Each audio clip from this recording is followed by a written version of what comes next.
और तो back to peace over x. तो आज हम लोग देखने वाले हमारे पास जेडबल मींस 2025 का क्वेश्चन है, बहुत अच्छा क्वेश्चन हमारे पास, जो कि हमारे पास है product of all solution of the equation this. हमारे पास एक क्वेश्चन दे रखा है और हमें इसमें प्रोडक्ट ऑफ ऑल सॉल्यूशन बताना है इसका। चलो देखो कैसे हम लोग इसको फाइंड करेंगे। तो पहले हमारे पास जो क्वेश्चन है पहले उसको लिख लेते हैं यहाँ पे। तो क्या हमारे पास e का पावर 5 और पावर में ये मल्टीप्लाई में log x with base e का होल स्क्वायर है प्लस 3 और ये इक्वल्स टू है x के पावर 8 के।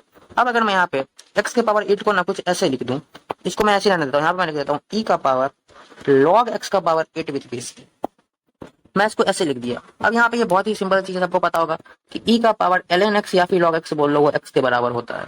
तो बस मैंने इसी चीज को यहाँ पे अप्लाई करा है, ये सबको पता ही होगा। तो अब यहाँ पे देखो हमारे पास एडवांटेज क्या मिला, बहुत ही अच्छा एडवांटेज है हमारे पास। तो अगर तुम देखो दोनों तरफ इक्वल टू के राइट और लेफ्ट में हमारे पास e जो है वो बेस में है और दोनों इक्वल भी एक दूसरे के। इसका मतलब क्या हम लोग यहाँ कैलकुलेशन निकाल सकते हैं कि हमारे पास जो पावर है इस दोनों का वो भी यहाँ पे एक दूसरे के इक्वल हो जाएगा।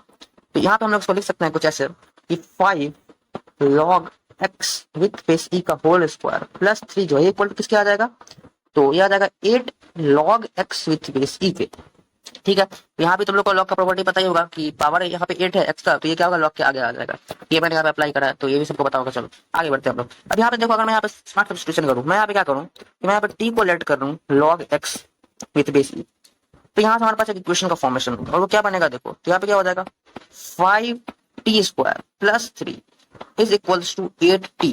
ठीक है, अब क्या करो 8t को लेफ्ट में लेके आओ, यहाँ पे क्या हो जाएगा 5t square plus 3 minus 8t is equals to 0। हमारे पास एक इक्वेशन बन गया।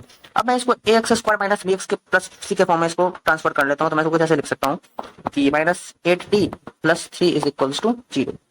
अब देखो हमारे पास क्या है, एक बहुत ही अच्छा सा एक सिंपल सा इक्वेशन आ चुका है। अब यहाँ पे अगर मैं तुमसे पूछूं कि सम ऑफ रूट्स निकालने को, तो तुम लोग क्या बोलोगे, यहाँ पे क्या होता है माइनस बी बाई ए होता है हमारे पास सम ऑफ रूट्स।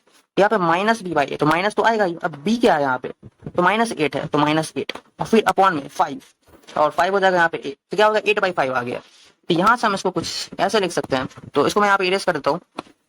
यहाँ पे हम इसको कैसे लिख सकते हैं कि T1 प्लस T2 जो है ना, ये हमारे पास क्या आ जाएगा यहाँ से 8 बाई 5 आ जाएगा। ठीक है, T1 प्लस T2 8 बाई 5 हो जाएगा और T1 और T2 ही हो जाएगा ln x1 plus ln x2 यानी कि log x1 plus log x2। तो इसको मैं यहाँ पे लिख सकता हूँ log x1 या फिर तुम ln बोल दो log x2 और विथ बेस e तो आएगा यहाँ पे, ये सब हो जाएगा यहाँ पे 8 बाई 5 के इक्वल। अब क्योंकि यही जो है इसका रूट है, ठीक है, log x1 x2 ही इसका क्या हो जाएगा रूट हो जाएगा। तो अब यहाँ से क्या हो जाएगा, तो x1 x2, ठीक है, x1 इंटू x2 हो जाएगा 8 बाई 5 के इक्वल। अब अगर तुम देखो क्योंकि log की प्रॉपर्टी होती है log a plus log b, ये क्या होता है तो log a इंटू b होता है। ठीक है, ये प्रॉपर्टी होता है log का।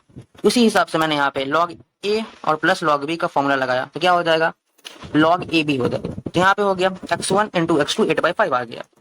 ठीक है, तो अब मैं इसको कुछ इस फॉर्म में लिख सकता हूँ यहाँ पे। तो ये बेसिक मैथ का सवाल है, तो यहाँ पे क्या हो जाएगा e का पावर 8 बाई 5, तो कुछ ये ऐसा इस फॉर्म में आ जाएगा।